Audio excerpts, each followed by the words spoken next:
Kaixo, Leire Cabrejas eta Edurne Sánchez gara, Zubirimanteko ikasleak. Nomina nola ulertu azalduko dizuegu.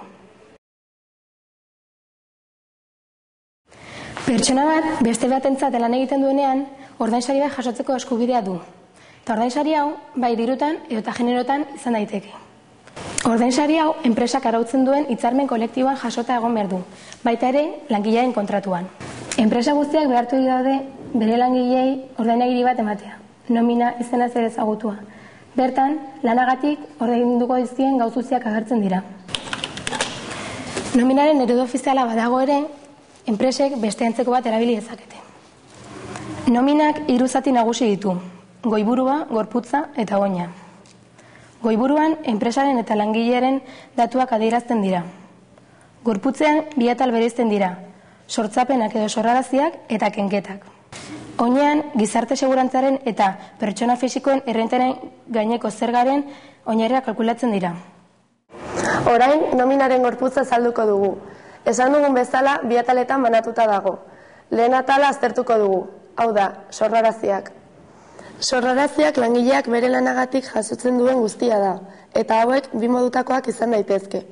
Jasotako soldatak, soldata izaera dutenak, ala soldataz aparteko ordainketak, soldata izaera ez dutenak.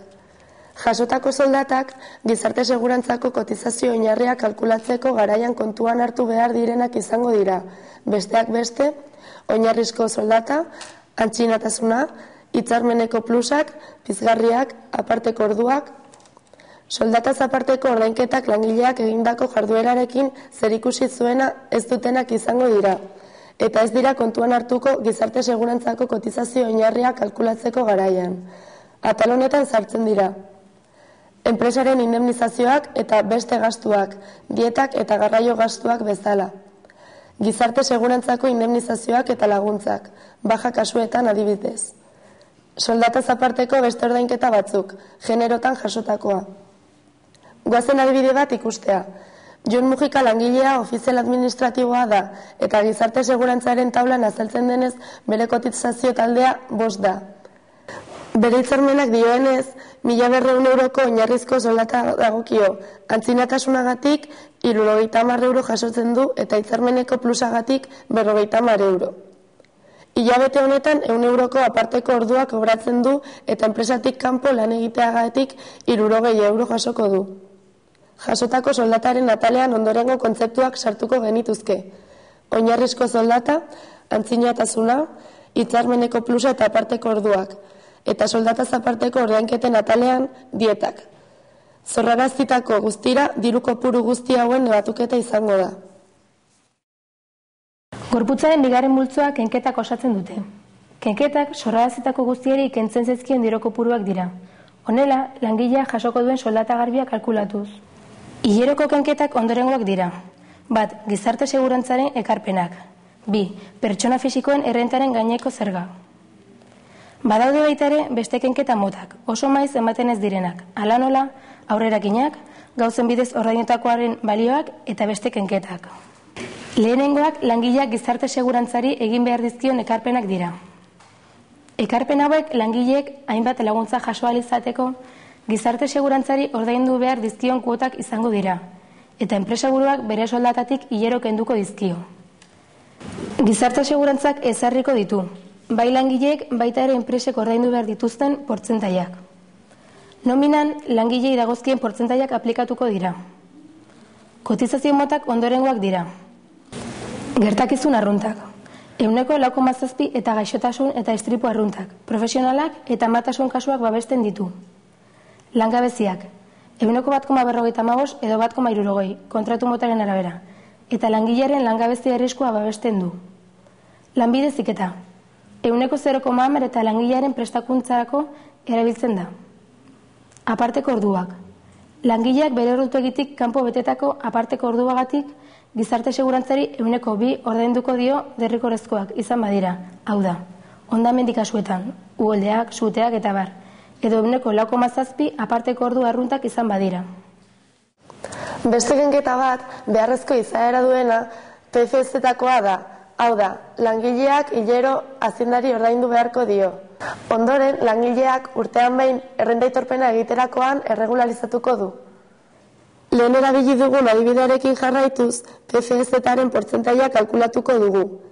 Kontuan izaten badugu Jon Mujikak 2 seme dituela, bere hilabeteko soldata gordina 1.320 eurokoa dela eta enpresak 2 aparteko paga ordaintzen dituela, bakoitza hilabeteko soldata osatua, belurteko soldata kalkulatuko dugu. Hau da, 18.480 eurokoa. Taulan koltzutatzen badugu, Joni PFZ-gatik edagokion atxikipen portzentaia 6% izango da. Kenketa guztien batura, kentzeko guztira atalean jarriko da. Goian azaldutako kenketak, nominaren oinean agertzen diren kotizazio oinarri ezberdinen gain kalkulatzen dira. Lehenengo oinarria gertakizun arruntengatik egindako kotizazioen oinarria da, eta jasotako soldatari aparteko pagen hainbanaketa prorrata gehitzen kalkulatzen da.